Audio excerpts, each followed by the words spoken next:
Welcome to Keep Hustling, where we are going past the why to get to the how. I'm your host, the always hustling Aaron Gordon, aka NY Risk Advisor, aka Mr. #Keep Hustling. In this podcast, we will be diving deep into the professional and personal successes of our guests to find out how they hustled through the most difficult times in their life and their development to achieve the success they've gotten to today. So buckle up for what hopes to be an amazing ride. Let's get to it. Welcome to Keep Hustling with my guest, Dr. André Walton. Dr. Walton, thank you so much for being here today. Oh, my pleasure. Thank you for inviting me, Aaron. I've been looking forward to this conversation for a while. I've had your bio on my desk. I have a bunch of questions. We're going to jump right into the hustle, and we'll see where this takes us. My first question is, what is it like having 3 patented inventions? How did you get there, and how did that form the entrepreneur and inspirational person that you are today? Well, great question. I've always been sort of in the middle of creativity. Creativity has always been incredibly important to me. My parents were very creative. My father was a world-renowned artist, and my mother was very, very skilled also. That had a number of impacts on me, one of which was it made creativity a legitimate thing for me to think about and do and aspire to. It also made me understand that highly creative people often have a very loose connection with social norms. In other words, it's part of the mold that we don't necessarily aspire to fit in. So in my early 20s, I left high school with all the sciences, kind of physics and math and, all that kind of sexy stuff. And my first job out of school was as a graphics artist for a publishing company.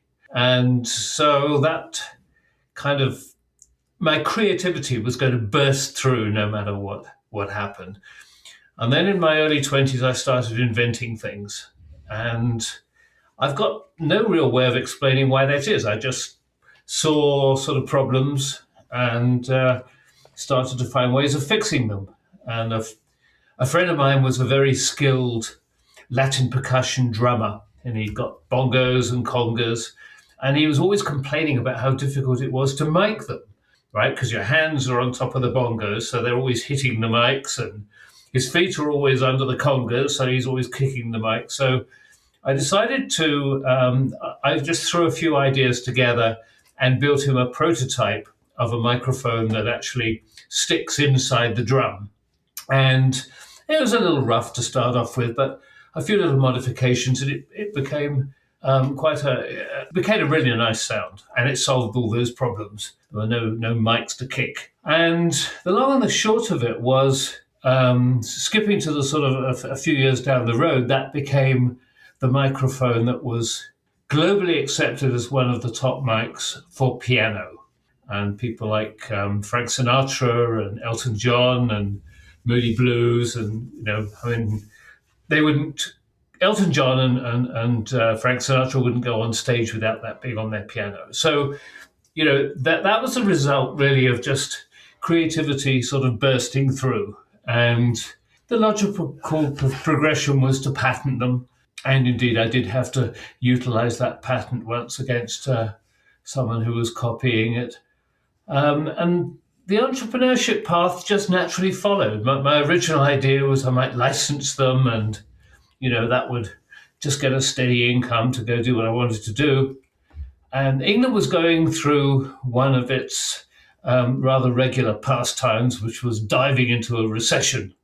And so all the companies that showed some interest after I got exposed on a TV program called Tomorrow's World, which was huge in England at that time, they'd all a lot of companies had sort of showed interest, and that all kind of disappeared. When the big R word started appearing in the news, they just vaporized. And so I cleaned off the kitchen table and started my first company. And it was just, that was just a natural progression. And I've sort of always loved learning things. And so, if you're starting with a clean slate and a patented idea, then the next few years is going to be a pretty swift kind of growth curve to find out all you need to know to become an international company. First of all, I'm not sure that's a natural progression, but we're going to get there. I like that. But there's two things that I really want to unpack in your in that story. And the first is, I've said often on this podcast, not as much recently because it hasn't come up, but I have a thesis speaking to close to 150 entrepreneurs and leaders about what drives them and what motivates them and the source of their inspiration for keep hustling. And I think you just proved the thesis, and in one way, and that is one of my big ideas is that sometimes, and more often than we think, the greatest impact that parents, educators, and those that have a tremendous impact, influence on young people is very often that which is not said, is very often that which is not intended to be an influence. Meaning, a parent educates their child and influences their child in as it relates to safety and says, do not cross the street at a red light, right? That's an intended consequence. Eat healthy, brush your teeth, intended consequence. Creativity, realizing that if a person is tilted towards the creative and that's their hustle, and as you said, sometimes that's in tension with or in contrast with or to social norms, and that being all right, we wouldn't have Dr. André, Walton, and all of the rest that we're going to discuss throughout the next few minutes if it wasn't for the fact that your parents, as you said, I would say somewhat unintentionally instilled that in you. Meaning, nobody ever sat down with you, correct me if I'm wrong, but this is my thesis of the podcast, and it's been proven time and time again, and said, hey, André, you seem like a pretty creative guy. You seem like a child or a teenager who's interested in inventing things. And don't worry what the world says, but just be creative. What I think happened is you saw your parents in that way and you said, I like the way they turned out. I like the way they raised me. I like the influence that they had on my life. And therefore, it's okay to follow that natural progression. And if it wasn't for that, the world would not have had Elton John and Frank Sinatra the way they did. No, I think you're dead right. You're absolutely spot on. There was one other thing that was important. I spent a lot of time on my own as a very young kid. As soon as I could toddle, I was marching off. My mother was a cook housekeeper. My father, I didn't know he was my father till I was 11. He didn't live with us, so it was just she and I. And as a cook housekeeper, she was incredibly busy all the time. She was always, this is the age before dishwashers, the age before washing machines, and as a result of that, I was always sort of wandering off into the woods or, wherever it was. And so I never really had too much in the way of people saying, oh, don't do that. Don't do that, that's dangerous. Don't do that, that's all that kind of stuff. I just didn't have that. And so I kind of evolved with the notion that really anybody can do anything if they want to. And so, a lot of times I kind of dived in where angels fear to tread, as they say, and very seldom did I come out with any negative consequences from that. And so that was in addition to the issues that you're talking about, and that created the me. And even more, I'm going to double down on the thesis and say that, my kids will hate this if they listen to it, but it's the truth. This is the problem with how kids are being raised today. I'll give you an example. I don't know when this is going to air, but we just had a fairly large snowstorm here in New York. And I felt that my kids had a great day playing in the snow, experiencing cold that they didn't think they could, making a snowball, making an igloo, attempting to make an igloo, and all of those things. And your childhood was filled with those experiences. Children today need a snowstorm and a day off from school and their parents telling them that the screens are not going to go on to have those experiences. And sometimes it's those accidents, it's those adventures, it's the, dare I go all the way back, the apple falling from the tree in front of Newton. If he was in front of a screen, we wouldn't have had that, right? So I think that there's something there. I want to pivot to another question that I have about your story. And it's just remarkable to me because I think that it really speaks to you, and then I want to get to what you're doing now. But I like to read bios now. I don't do the whole introduction. Our audience should listen to read them before. But so I want to paint the stage here. We're talking to Dr. Walton, who has just told us, and that there was a period of time when his career was driven by an item or an invention that Frank Sinatra and Elton John would not go on stage without. And yet, I would like to read a sentence to you. André pursued a lifelong dream to design and build his home in southern Portugal. I'm going to get to the next part. But I have a question. How could it be that the guy who was at the top of the world with Frank Sinatra and Elton John pursued a lifelong dream to build a home in southern Portugal? Meaning, is that the endless creative drive that you just couldn't escape from? Or was it you had achieved everything else and therefore you wanted that? I feel like when you were all the way at the top, it just doesn't make sense to me that all of a sudden you'd be designing a home in southern Portugal. But I don't know. Well, I think one of the realities is that deep down, I was not really cut out to be an entrepreneur. It was very exciting. It was an incredible learning experience. But by the time I'd sort of got everything so that, you turn the handle and the sausages come out of the sausage machine and, it's running smoothly, I lose interest. And so the house, when I sold that business, and I also had a medical instrument business. I had inventions in medical ultrasound. And so when I got rid of that, I just wanted to design and build my own home because I thought it was something very important. I like building things. I like creating things. I've been a meditator for about 45 years. And one of the things I stumbled across was the Vedas, Ayurvedic medicine and so forth. And so I explored something called Sthapatya Veda, which is the Vedic art of architecture. It moved sideways to become feng shui. I just felt that I needed to design my own home. And so I wanted to utilize all the kind of best practices I could find from 3,000 years ago up to today. And so, this home had a huge, it was on the side of a hill, and the very lowest level, I had a huge room that was full of rocks. And when in the morning, the doors to that room would open, and they had a reflective inside, and that would heat by the sun, of which there is a lot in southern Portugal. And then in the evening, that heat would then warm the rest of the house. The stones would gradually slow down, all sorts of things like that. Here's why I wanted to bring that up. And that is, and I think that you're speaking right to the point. So many people, when chasing the hustle of others and not defining and redefining their hustle and chasing their dreams and chasing what they think are right, stumble upon success and crush or squash or pause their creative mind.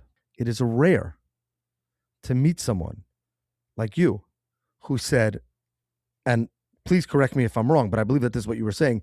You got the invention and the business to a point where it was so corporate and lacked your own, and you felt like you were no longer being creative, that therefore you needed to exit that part and re-enter the creative, because that's what speaks to your hustle and speaks to your soul. And so therefore you dug into the home, but it could have been something else. But the point I'm making is, so often people would say, I have these patents, I have this business, I could keep growing this business. And every once in a while, when the creative juices creep into my mind, I can squash them and say, that's not for now, or that's not for me anymore, that's not who I am anymore, for the sake of material pursuits or what everyone else in the world is telling them that they should do. Yet I just find it incredible that I have the privilege to speak to someone on this podcast and in this platform when we try to inspire people to pursue their dreams, to keep hustling, to, again, within moral and ethical and legal standards of the world, chase what drives them. And that doesn't necessarily have to be the utmost amount of money. And I think that's what you did. Forgetting about what you're doing now, which we're going to get to, it was a moment of pause and saying, hey, I don't want to be the Dr. André Walton who's no longer creative and who is corporate. And I realize that my life will get a little bit more difficult. My life might be a little bit more challenging, and I may not have as much money at the end of the day, and what people call financial security. No, you're absolutely right. And I think, one of the incredible features of human beings is they're very, very adaptable. And one of the real downfalls of human beings is that they're very, very adaptable.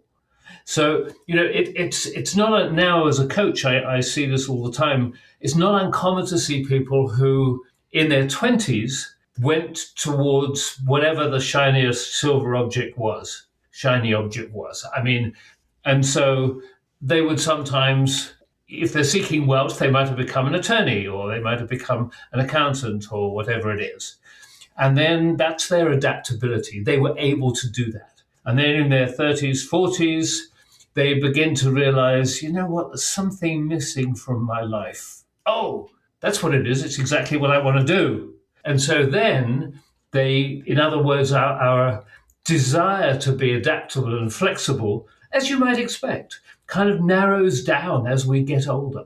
And the problem is if we don't make some decisions when we're young to make sure that we keep that inner spark going, whatever that little voice is inside us that says, you really want to be a whatever it is. If that's extinguished, then you've got a very unhappy person, sometimes for the rest of their life. But I would say that now there's never been a better time to do that. And that's why I'm so inspired almost 150 episodes in. And that is, there was a time when food was incredibly expensive, when lodging was incredibly expensive. Not that it isn't now, but the point I'm making is that we have billionaires out there saying that the next generation of billionaires will be people in their basement with computers. It will be the person that creates the escape or discovers how to channel the energy, like you said, the heat in the home. And that person can see just as much success today as the person who spent 40 years behind a desk. And never has it been so opportunistic. And that's the internet, and that's artificial intelligence, and that's the people who are not interested in artificial intelligence and want experiential things happening in their lives. Never has there been an opportunity for a person to say, I don't want to be in that corporate anymore, and I want to chase my own passion and my own creativity. And that's really what Keep Hustling is all about, and that's why I'm so inspired. So thank you for that. I want to jump into another. You couldn't stay out of the U.S. for long, so you came back to Reno. But I want to jump into another line from your bio because I really would love to learn about this. It says, his groundbreaking Banish burnout workshops and coaching programs combine, and I want to focus on this, 2 decades of creativity research. I'm okay with that. With cutting edge neuroscience. Okay, we're good with that. Now here's the clincher. To help leaders rewire neural pathways, build emotional resilience, and restore well-being. I believe in those last 10 or 12 words, there is so much to unpack. So let's begin with this. What can our listeners learn briefly about rewiring neural pathways and why it's important to them? Well, the real power that we have available to us that often gets lost is the ability to think creatively. And it's important for people to understand that, creativity is often trivialized. It might as be as we said earlier. Yeah, absolutely. And in so many different ways. But the reality is we were all created once. When we were 2, 3, 4 years old, we only had one way to think, and that was creatively. As adults, we have history to think. So if we come across a problem or a new situation, our subconscious can scurry off to its memory banks and say, have I seen this before? And if I have, then we use that as the template for how we approach a problem now. Now, that's not very creative. We basically do the same as before, but with a few little changes. We don't have that as a kid. As a child, every little thing we do during the day, that every new little thing we find is like putting another piece in a partly completed jigsaw puzzle. And we have to look at the whole puzzle. So it's a very divergent process. It's a big picture process. What we have as adults is very, very different to that. Because of the techie, complex world we live in, far too complex for our brains to naturally grasp, we get very analytical and deductive. And that's a very convergent process. And if you're talking to somebody that's got stress, burnout, anxiety, PTSD, you'll find that almost inevitably they're fixated with talking about their current problem, whatever it is. They can't see the future. They can't see it's not they can't see the light at the end of the tunnel. They can't even find the tunnel. Does that have to do with fear? That's to do with this convergent process. And it may involve fear, but more likely it's just simply gradually building up this process where we only think one way. And so all the neural pathways associated with creative thinking get ignored in favor of this analytical deductive process. And, even in common speech, we talk about drilling down and focusing in. Well, creative thinking is the opposite to that. Creative thinking is the stepping back, big picture, let's see all the options kind of way of thinking. And so it's so very, very important because something that's well established in the social sciences is something called seizing and freezing. And when we're under stress, we tend to grasp the first solution that comes to mind and we ignore the rest. We don't look for any other solutions. So that once again, no creativity involved in that process at all. So we all have the capability of choosing between thinking about something creatively and thinking about something deductively or analytically. And we don't know it, it just goes on in our subconscious, but we can interrupt it. We can stop ourselves and say, am I actually looking at all the options? And there are many other ways we can introduce that into our lives. But that balance between the two ways of thinking, I think is vital for our well-being.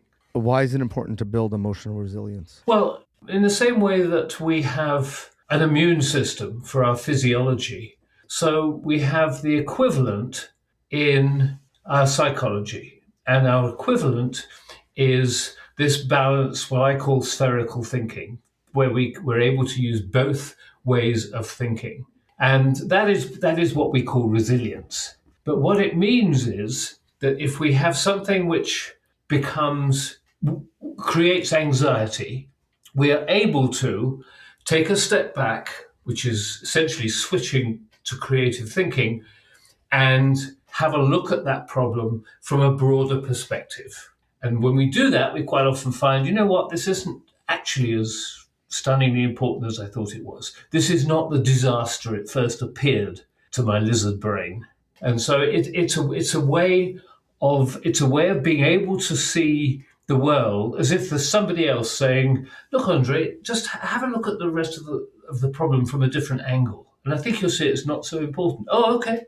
Yeah, you're right. I need to deal with it, but this is not life-threatening. Do you believe the world is severely lacking emotional resilience? I think the Western world is. I think increasingly at the societal level, at the leadership level, I believe we're increasingly seeing decisions that are made by the lizard brain and lacking that ability to see the world creatively. And so therefore, it goes back to the same message from the beginning, that that a person is a creative being, as you said. And I believe that it's that unintended fear or that unintended, I don't want to say shyness, but timid nature that comes with what we call maturity. That if the world would embrace it and the world would say that for generations and generations and decades and thousands of years, the greatest discoveries happened because people were doing crazy things or people were doing things that were creative. And we can no longer look at creativity as crazy, but we have to look at it as an essential part of our lives. And therefore we need to get out and chase the creative, which is what Keep Hustling is. It's not about sitting behind a desk and just doing what other people want. And isn't that the beauty of side hustles? That everybody gets the opportunity to not only have a primary profession or primary drive, but also that secondary opportunity to chase their dreams and potentially become who they always wanted. Or, by the way, and I think, and correct me if I'm wrong, because you state rewire neural pathways, build emotional resilience, and restore well-being. I also think that there's value as it relates to restoring well-being in realizing what I thought I wanted, but I don't. Meaning, I thought I wanted the creative. I thought I wanted to own my own business out of my garage, and I hated corporate America when I was there for 10 or 15 years. And then a person tries it or gives it a go because that's what they're inspired by, and they realize maybe it wasn't what I always thought it was. And there's so much value in that because then there's not regret, but there's realizing that exactly where I am. Again, you said you wanted to chase the creative. There's that exact person that took that business presumably and ran with it, didn't have the creative nature, and their success was taking your creativity and building it in execution. And the world needs both. But I think what the world needs today more than anything else, and what Keep Hustling is about, is everybody finding which one of those paths they fall under. Oh, absolutely. And I think we have to realize that path can change as we change. So, Sure. I've lived and worked in 7 different countries, and I just love the extremes that's taken me to. It's not unusual to sort of be in a very foreign country and look at something, and the whole day you spend thinking, wow, that's a different way of doing it, but it seems to work. So it's a different view of the world. And I think something you said earlier is very, very important. It is, if you go back to the time when, we invented the spear and the bow and arrow and the wheel, creativity is the source of our social evolution. So although we currently think of it as a little bit of an anomaly, some sort of erroneous data point that's not terribly relevant. We don't have the iPhone and the jet engine and the internet because we've got opposable thumbs. We have it because we've got a million years being programmed to be creative, to do things that better our lives through this particular creative process. So although we think it's a little bit anomalous and crazy now, it's right now that is anomalous. And every time else in history. And dare I say, if those people weren't creative or didn't chase the creative, we wouldn't have those things. No, somebody exactly had to be that. crazy enough to chase it. Yeah, exactly that. Exactly that. I mean, it's just at every other point in history where we've had significant advances, historically significant advances, whether you're talking the first millennium in China with gunpowder and the compass and all these things, or whether you're talking about the Italian Renaissance or the Industrial Revolution, you've got techie things improving, but you've also got everything else improving.